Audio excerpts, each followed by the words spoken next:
Heartfelt welcome to all of you who are joining the session.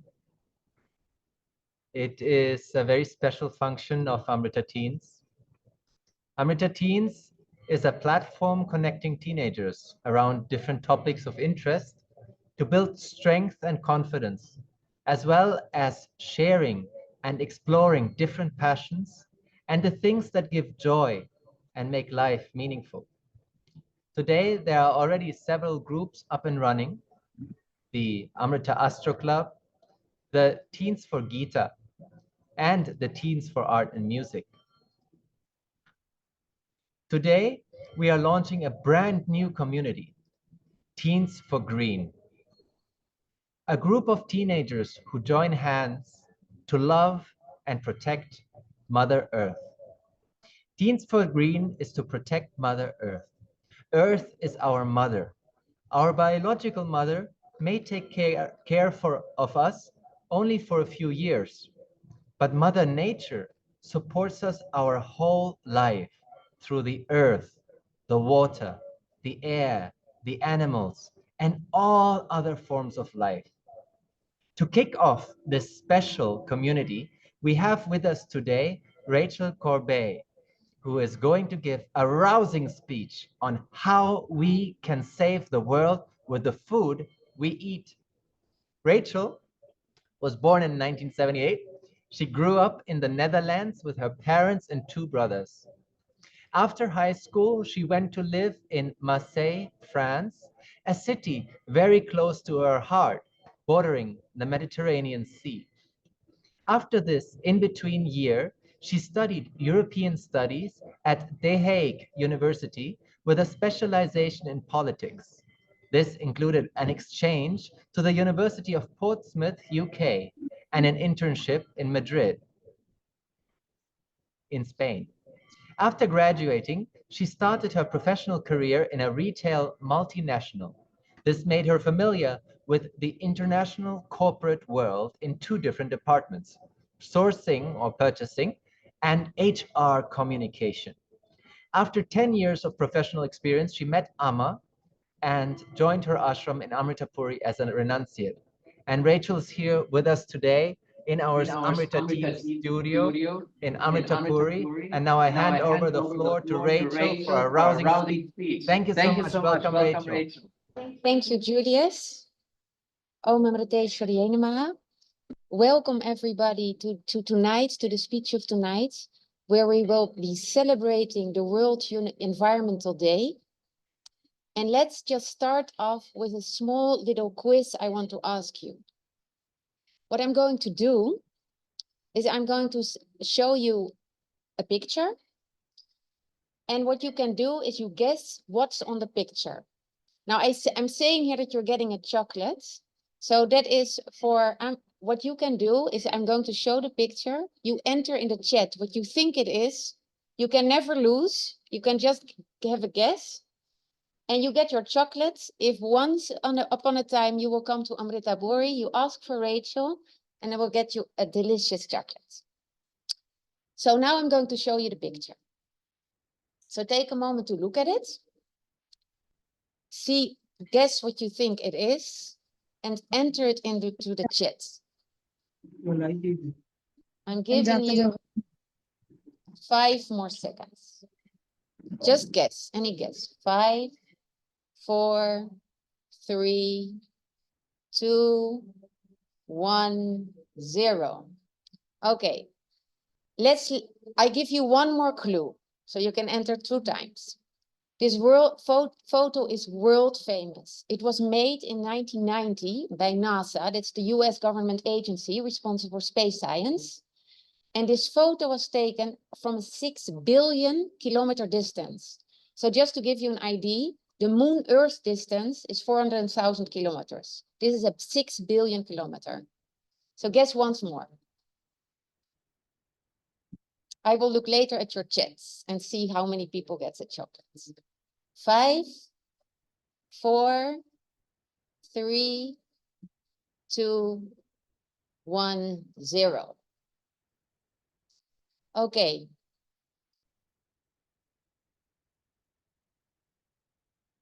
The astronomer, world famous Carl Sagan, said about this little dot that you see, look at this dot. That's home. That's us. Basically, this is the first selfie of the Earth taken ever. And it was taken from a 6 billion kilometer distance to all of us from, I think, the planet Saturn. Now, Amma, at the General Assembly of the United Nations in the year 2000, she talks about the planet in kind of the same way. She said, today we are capable of destroying this blue dot called Earth that adorns the forehead of Mother Universe, but we also have the capacity to create heaven on Earth. The future of humanity depends on the choice we make. And that's what we're going to talk about today. The topic we choose to celebrate Teens for Green on this World Environment Day is our food, our future. The future of humanity depends on the choice we make. Now let's look at what we're seeing almost daily in the news. There is so much news about the climate change. There are so many climate summits all over the world and so many technical terms. CO2 emissions, greenhouse gases, 1.5 degrees. What's actually going on? It seems like a very technical discussion. So let's study some facts together. The Earth consists of 71% water and 29% land. Now, out of this 29% land that you see here, only 20% of the land is actually habitable. All the rest is glaciers, it's deserts, it's barren land. We cannot live there. And out of this 20% land, 50% is taken and used for agriculture. The rest is forests and some other shrub. Now, from this 50% of the land that is habitable and that is used for agriculture, 3/4 of the agricultural land is used for cattle farming, meaning meat, the production of meat to have to eat. 1/4 is used for crop farming, for cereals and vegetables. Now, this is very interesting because if you look at this chart and you see this, the half of the land on Earth that is already used for agriculture, and then you see that nearly 80%, I said 75, but it's between 75 and 80% is for meat production, the rest is for crops. Then if you see at how much energy and proteins we have to get from food, we see that out of the 60% that is dedicated to cereals and vegetables, we get almost all our energy measured in calories and our proteins from these crops. Whereas all the land is dedicated to the meat. So here we see it again. We see all the land used for meat and the rest for crops. Now, what does this chart shows us? It shows us the world food demand. Basically, that we are asking for 70% meat to eat on our plate and 25% crops. Now, you have to take into account that 1 kg of meat emits at least 10 or 100 times the carbon dioxide emission than crops. Now, I want to make a little sidestep because does everybody actually understand what CO2 is? Basically, what the CO2 emission is if these gases come out, which come out of all agriculture production, but especially meat, what it does, it creates a blanket around the Earth. So what it does, heat comes in and heat comes out, but the CO2 emissions, what they do, they keep the warmth actually blocked around the Earth. So this is what is causing the global warming. And this has terrible effects. I mean, we have all seen it now in Delhi. We have seen it in Uttar Pradesh, where people are dying because of the heat. Land is drying out. We're getting wildfires everywhere in the world. We're having floods. We're having extreme weather. Now, this CO2 can be, the outcome of CO2 can be remitted by the forests. What are trees doing? They're actually absorbing all these gases. But guess what? Wait, sorry.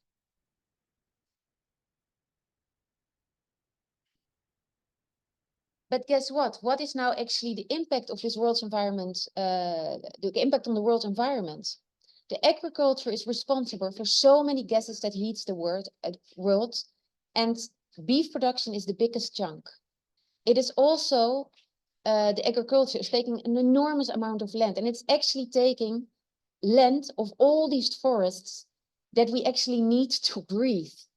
So it's taking the forest away, and not only it takes away the pure air that we breathe, but it also takes away the home of many animals and plants that basically live and survive in the forests. Another interesting thing is that all the land that is used is in a strange way divided. If I want to have meat, I want to have a kilogram of meat and I want to eat it, I need around 8 kilograms to feed the cow food. So basically I need land to feed the cow so that I can have my meat on my plate. So I'm cutting a lot of land because I want to eat meat. Agriculture, the third thing is also that it requires a large amount of fresh water. And here again, 1 kg of beef needs 10 times the water than a crop like wheat does. Now, this brings us to a major environmental dilemma. Right now, we're living with 8 billion people in the world, but it's estimated that in not so many years, at the end of the century, we're growing towards 10 billion people on Earth. And these 10 billion people need to be fed. We need food for them. They need to breathe. But as we saw already, we already dedicate 50% of the land's Earth to agriculture. And we also saw that we cannot go on cutting forests because it's the air we breathe. So then the question arises, what can we do for our planet? Now here I want to talk about India, some facts about India. This is a funny map. It's a map according to population. So this map shows, indeed, it's a little old map. So here China is still the biggest population, but you see that India together with China is the biggest population in the world. It would have changed now a little bit. Now back to the normal map. Now you see that it's quite different. India,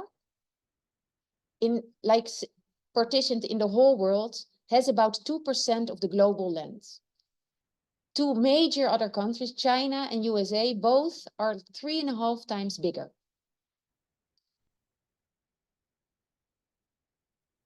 But India, with this 2%, a small piece of land, it takes care of 18% of the world population.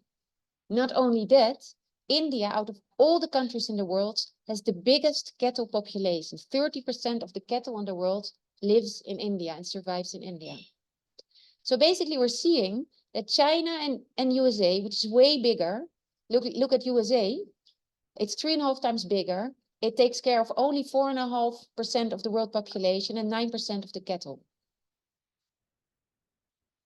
And what is also interesting is that with all these people and all the cattle that we have in India, the CO2 emission is the lowest of the countries, and it's way lower. Look at the United States, the emission. Look at China. Look at the average of the world. India is way below it. Summarized, 80% of the people are in India. 30% of the cattle on the world are in India. They're living together, and they're using only 1% of the Earth's agricultural land and has a low CO2 emission. How is this possible? This is a crucial question to ask, especially inside of this global dilemma. How can Bharat manage to take care of so many people on such a small amount of land? There must be some working principle here. Now look at the way you eat. We eat. So right now I'm eating like the Bharatiya people. Look at this chart. The blue graph that you see is the amount of meat we eat. Now here you see the amount of meat that Indian eats per year per kg. So you see Indians on an average eats about 3.5 kilo meat a year, compared to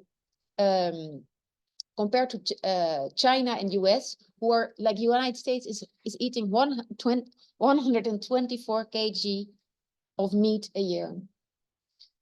And India is eating a lot more cereals than the other two countries. So the division between meat and cereals is different. Basically, we eat cereals as the main dish, with meat as a side dish. And this provides us with all the energy and all the proteins we need. This ancient food habit also messaged with the ideal Indian diet that was, I think, promoted like a few weeks ago, where the Indian Council of Medical Research says this is the way, if you eat this way, it is healthy for you. And basically they're saying the same thing. You're having, your main dish are vegetables and cereals. And if you want, you can have some fish, some curry, some fish curry or meat curry on the side. This way of eating has also translated in the farming culture of Bharat. So if you look at this picture, you see the global distribution between cropland and meatland. So cropland being green, meatland being red. So you see that China, almost all its agricultural land is going to meat production. You look at the United States, mainly it's meat production and there is some crop production. All the rest of the world, South Africa, South America, Australia, is dedicating its agricultural land for meat. Europe, it's a mixture, it's yellow. Europe has a mixture between grazing land for cattle and meat land. India is completely green. It's a huge difference. But more than 90% of the agricultural land that India uses is used for crops. This means that India is feeding and energizing all its populations and all its animals with only 1% of agricultural land. That is a very important conclusion. It's actually a wonder in today's world. But let's take this a step further. Let's imagine that we would start eating burgers like our American friends do. You're young, you know how the Americans and the Westerners do it. It's not unthinkable. You're getting richer. You're getting influenced by Western music, by Western culture, so also by Western habits. So you could go for burgers instead of doshas. What would that mean? What would happen? Basically, with the young population that we have right now in India, if there wouldn't be a thinking behind the food choice you make, India's map would soon color red, completely red. And not only that, we could not get the amount of energy and proteins we need. We would need the land 2.5 times the size of India to feed ourselves if we would eat like the Americans do. We would need 6 times the agricultural land we have today. It would be over. The consequence is, what should we do? We have to conquer China, or we have to cut all the forests in the world? Animals would lose their habitat. And I want to show you a little movie to see an effect of that. Oh. Heart-stopping moment shows a bear inside her home going straight for the kitchen. The bear's actually going through the freezer, snatching some food and then popping out the window. Got what he wanted and taken off. Talk about a shock to see this on your security camera. Did it like nothing. Now, I think we all have seen these movies, and this looks very cute. This is a bear somewhere in the United States, but it makes me think a little bit. I've seen movies like this in of leopards in north of India, but there's like right now there's tigers and elephants in Kerala roaming the streets. There's monkeys in Thailand. There's wolves in my country in the Netherlands. They're going out into streets not because they want to bother us, because they're hungry. They lost their habitat. They lost their forests. So we want to kill them and are angry at them, but they're helplessly looking for food. And not only that, we must realize that these animals are here with a purpose. If they disappear because they don't have a home anymore, we are in problems because they are here for the ecological survival of the planet. If you just look at the purpose of a little tiny bee, we have heard it maybe many times, but the bees make sure that our food gets pollinated. If the tiny bee gets destroyed because of our habits, we have a problem. The same counts for the tigers, the wolves, and the bears you just said. And not only for the animals, this counts also for our trees. The plants are needed for survival.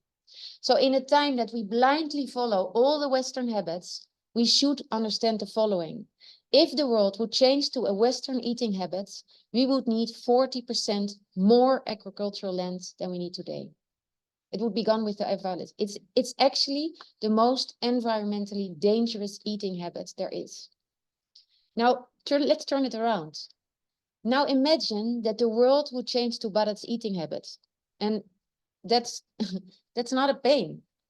The doshas and the vadas and the curries. I know everywhere in the world there are Indian restaurants and people love it. What would that mean for the world? It would mean we would need only 40% of the agricultural land today. So basically, of all the agricultural land, we could save land for more forests or to grow food for the generations that are after us. Our food style is literally a world-saving habit. Do we understand this? Do we understand what India can contribute to the world? India has the most environmentally friendly food habits. It has managed to maintain its population, its animals, and its ecology in the face of a world environmental crisis. This lifestyle is the simple answer to climate change. If the world would manage to change to vadas and porotas, the world would need only 40% of the agricultural lands. The CO2 gas emissions would collapse. There would not be any need anymore for any climate discussion whatsoever. And the surprising thing is, why is nobody talking about this? It is something that you, as people born in this land of Bharat, should be so extremely proud of. And I want to show you a movie of Sri Gurumurti Ji. He is basically the man and the brains behind this whole narrative. It's not my narrative, it's his narrative. He's one of the greatest intellects of India. And I would definitely recommend you to watch a presentation of his. He's very passionate. But let's listen to him for 1 minute. We have only 0.13 hectare agricultural land per capita available. Then how are we managing? It is because of our food style. It is our food style which enables us not only to feed ourselves and keep us in comfort, we are also in a position to supply food to the world. How? It's not a statistical jugglery. There is a science of taking food. You go to Kerala, they have a science of having food. In Tamil Nadu, there is a science of food. Anywhere you go, there is a science. Food is taken on the basis of the traditional culinary formula. That our time has come. In fact, I only remember what Ratan Tata said. I will close with that. He said, my only regret is I am not 20 years younger. Because I think that India is going through a very exciting period in its history. I also feel I am 74. I don't know whether I will be able to see that India for which you all worked for 50 years, the India of our dream. Many of you will be able to see it. Thank you very much.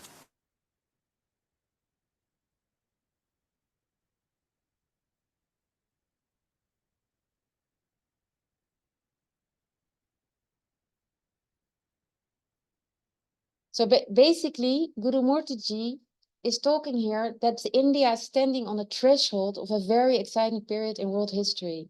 And looking at the developments in India, I agree with him. What is the secret behind this upcoming period? It's our philosophy. It's the philosophy of Bharat. What does philosophy actually means? Basically, in a very quick manner to say, philosophy finally leads to choices we make in life. The change works as follows. You have a philosophy. The philosophy sets the goal of life. The goal of life defines the lifestyle of the people. And basically, the lifestyle of the people translates into all the habits of the people. And the philosophy of Bharat is not a philosophy driven by market nor by business. It's driven by knowledge.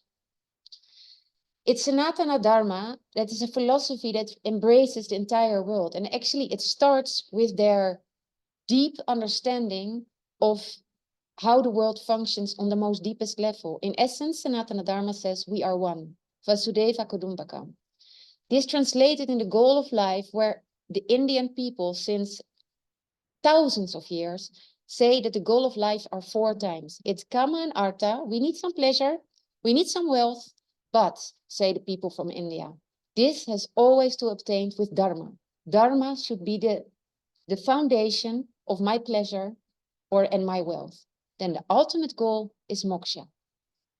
This translates into a lifestyle that translates in many habits that exist in India, but one of them is the reverence for nature, which is important here. And this reverence for nature has translated in what you're buying, what you're wanting, and what you're putting on your plate. This philosophy is embedded in our scriptures, and I just take two examples, and they're from two different Puranas. I just love the simplicity of it. There's in the Vishnu Dharmottara Purana, it says, everyone should be kind, even to grass. Since grass is also alive, no one should disturb the grass. There's actually in the Mahabharata a beautiful conversation between two sages, where one sage explains to the other why the science behind plants, that actually plants are built up of the same same elements as animals. So plants have the capability to taste and to feel. The only thing with plants is that there's an excess of tamoguna, so they cannot express it. And that's why another Kurma Purana says, if trees, which protect all living beings like a mother, are cut, then the earth becomes a hell. Cutting trees means inviting hell to this earth.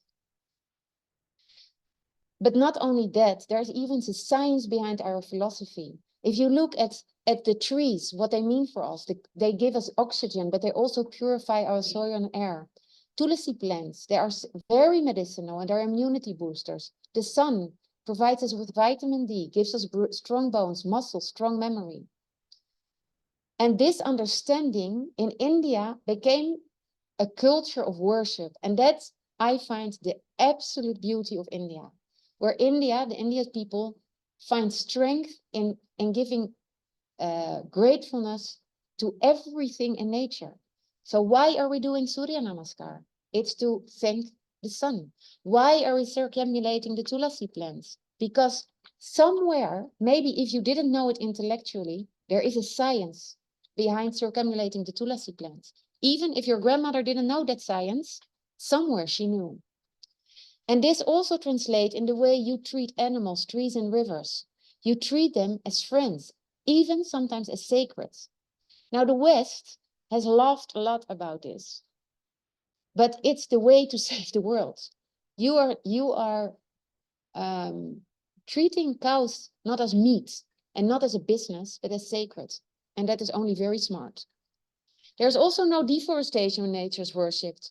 Even older generations, and I'm here since 10 years, and I'm listening to Amma, and Amma tells how her father, when he needed to cut a tree, he asked for forgiveness, and he chose an auspicious time, and he always tried to construct anything around the tree. And if that was not possible, only then he would cut the tree. And all this culture has influenced your food culture. And it's a beautiful food culture. There's a huge variety in cuisine. Every state, every village has their own specialty based on a huge amount of cereals. There is like 200,000 different cereals in India, where the West only has 200. But there's also so many spices with so many medicinal values. And not only that, India caters and accepts diversity. There's non-vegetarians, there's vegetarians, that's all fine. But the interesting thing is that even in the modern age, since 2001 until now, the meat consumption has gone down from 5% to 3%. This shows the understanding that the Indian people have. And there's also a certain virtue in the restraints that India has. Even a non-vegetarian in India sometimes will not eat a certain day in the week or eat one day vegetarian. These are self-chosen cultural habits, and there's a strength in that. Bharatiya culture finds strength in ritual. So if you just look at fasting, if you only would fast once a month, it would save your country tons of foods. But not only that, there's again behind this ritual, the simple rituals of Upawas, is a science. It clears the mind. It increases your energy, the calmness, and it improves your concentration. One day fasting a week, if you can do it and you're not sick, it will give strength to the body. It revives and rejuvenates all the cells in your body. And of course, it saves the planet. That is the power of Bharat. It's a culture of worship, of knowledge. And I feel it's the responsibility of the people to know their culture and to follow the traditions, and at least to try to follow them. You might realize it or not, but the world is looking more and more to India, especially in this 21st century where the more and more natural disasters are happening. It's actually a matter of great pride to be born in this land. Sri Krishna said, Yat yat acharati shrestas, tat tat eva taro janaha, sayat pramanamam kurute, lokastat unuvartate. Sri Krishna said long ago, whatever a leader does, the very same will be done by other men. Whatever the standard he sets, the world will follow it. Now there's two other spiritual giants. Amma has said, the future of India and the entire world resides within our youth. If they awaken, our future is secure. Otherwise, the harmony of human life and the entire universe will be upset. Swami Vivekananda, 100 years before, said, I have faith in my country, and especially in the youth of my country. Arise, awake, stop not till the goal is reached. There's a story to tell, but it's not without a challenge. Because Bharat is in a big world, and this big world, for some reason, has a lot of self-confidence, but I think you should understand the differences, because I'm from another culture. And this culture has placed its faith in immediate satisfaction. It's a different philosophy. And I hope that this philosophy it must have come from good intentions. It's called individualism. And basically the main focus, unlike Sanatana Dharma, is on the individual. And the goal of life is personal satisfaction, enjoyment, freedom, as we say in the West. We want freedom. And this translates in a lifestyle where we go for individual rights, in materialism and consumism, welfare state. And this also translates in certain habits and productions. This individualism also translates in food packets. And now I would like to show you a short movie with the differences between your traditional food and the foods which comes from another culture. Our traditional food is our health food. There is no need to consume healthy fats from packaged foods when coconut oil and ghee already charge your home food with healthy fats. Why do you need multigrain cereals when homemade rotis are fiber-packed? Our traditional food has medicinal qualities. You may recognize this ingredient. It's turmeric. It is antioxidant. And this is cardamom. It has antioxidants and cancer-fighting properties. It also prevents cavities. Can you name this spice? It's cinnamon. It reduces cholesterol levels, also the risk of heart diseases. This is cumin, what is locally known as jeera. This spice helps lower blood sugar levels. These are coriander seeds. They have antifungal properties. All of these spices are commonly used in Indian cooking. Can packaged and processed food replace them? The answer is no, and I will tell you why. Number one, the ingredients are questionable. Number two, the hygiene is questionable. And number three, the packaging itself is often harmful. Let me explain this by using some of the most common packaged foods in our kitchens. Let's start with the ingredients. Most packaged foods have three common ingredients: preservatives, excess salt, and color. And let me tell you, all three are bad for you. Preservatives end up killing the good bacteria in your body. They can trigger breathing problems, also make children hyperactive, weaken heart tissues, and in extreme cases cause cancer. Which food items have preservatives? Almost everything that is packed. This includes your cereals, biscuits, crackers, breads, ready-to-eat meals, cheese, yogurt, deli meats, sauces, soups, everything. Ask yourself a question. What is the shelf life of a homemade batch of cookies? 2 to 3 weeks max if kept outside the fridge. Then how is it that your biscuit packet stays intact for months, even years? Because it comes with chemicals. Chemicals that extend their shelf life but reduce yours. Same with these heat and eat meals. A lot of us resort to them these days, and understandably so. Our lives are busy. There isn't enough time to cook 3 fresh meals a day, so microwave meals have become common. They've replaced traditional meals, for some people at least. In India, the frozen food market is worth $1.2 billion. You know what's amusing? A lot of these ready-to-heat packets can be kept in the room temperature for months. Imagine keeping a homemade dal or curry outside the fridge for months. What do you think would happen? Now imagine the amount of preservatives that go into making these packaged meals. Same with packaged bread, packaged cakes, and everything else that is industrially packed.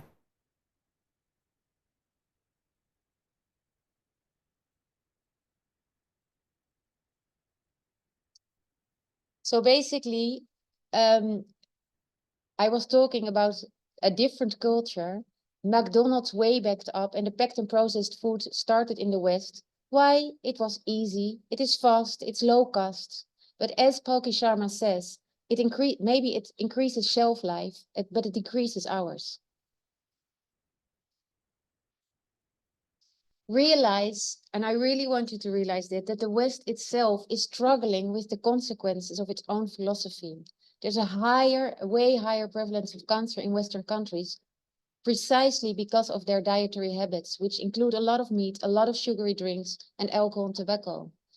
But there's also other consequences. The choice of buying and having money turns their wealth very quickly into waste. Good cars, equipment, and phones are flattened after a year in the West. In India, there is still a culture where a car can change a few hands until it is really used up. Same for plastic bags or cars. And another consequence of this individualism, where the focus is on yourself, is in the US. In the 1960s, there was an average of 3.3 persons living in one house. This has come down today to 2.5 persons in one house. I think right now in India, it's still around 4. But to adjust to all this more isolated way of living, the US had to construct an additional 31 million houses. This caused a huge environmental damage. Hence, Gandhiji responds when he received the Universal Declaration of Human Rights, and it's actually significant. In 1946, he received a draft, and do you know what he says? He said, if you change the title to Universal Declaration of Human Duties, I will sign. Because the very right to live accrues to us only when we give duty to the world. So the focus on individual rights, although it sounds very good rather than duty, has started to take a huge toll on the people and the planet. This is not the way of India, and it's not sustainable. The focus on individual rights has converted into a regime that has started to destroy the world. This has to be U-turned. Supreme courts, because of the extreme to take the rights to the extreme, are now concerned with the human rights of terrorists. Whereas unhealthy habits coming from their culture that threaten the planet, there's no change whatsoever. Bharat's way is different. It's based on dharma, on duty and on contribution. The functional model of society is duty-based. Otherwise it won't last. The economy cannot last and the environment won't last. It can be compared to the idea of a family. You have to do it together and unconditionally. But most of all, it requires a cultural orientation which places more importance to the subordination of the individual for a larger purpose. And this idea has been practiced since thousands and thousands of years in the nations. Bhishma teaches it to Yudhishthira in the Mahabharata. For the sake of the family, a member may be sacrificed. For the sake of the village, a family may be sacrificed. For the sake of the country, a village may be sacrificed.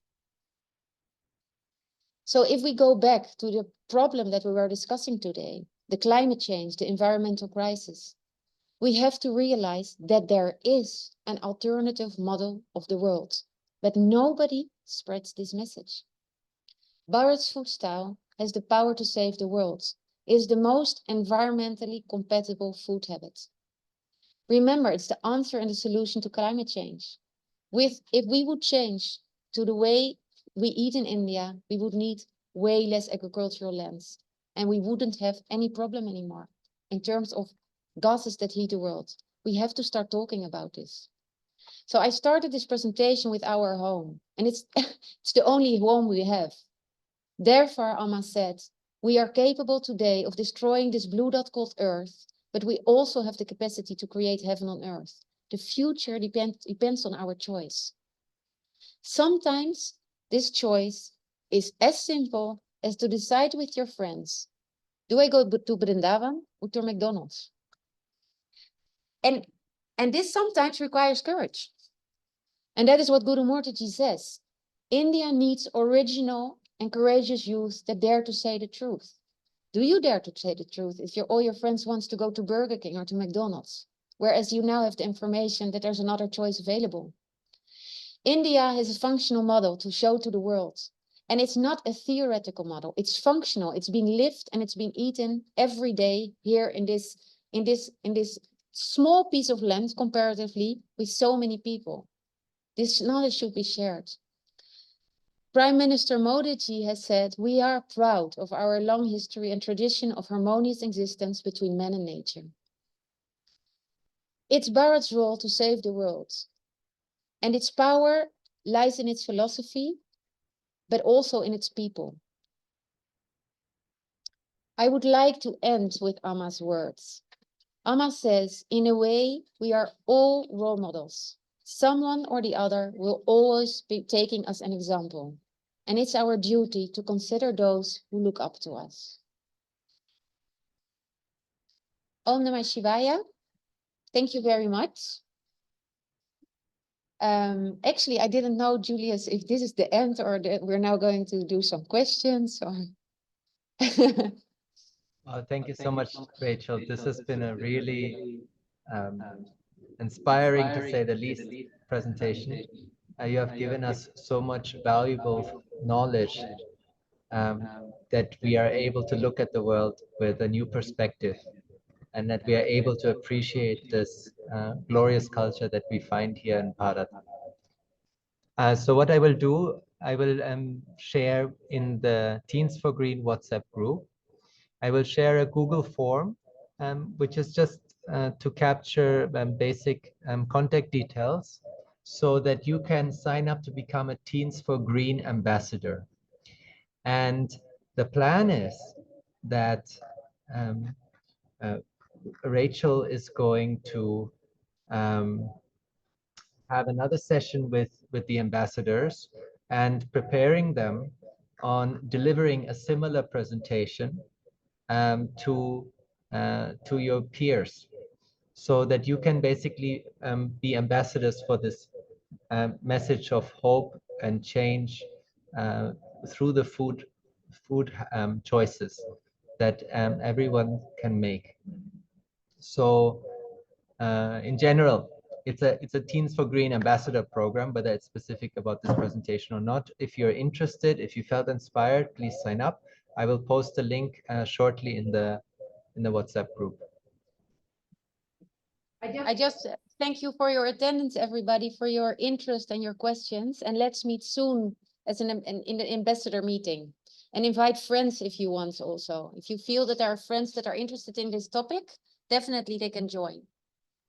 And thank you also for Divyatej to look after the chat and to support us in our studio in Amritapuri. And Divyatej is part of the Amrita Teens coordinator team. And we look forward on going on this journey together with you all.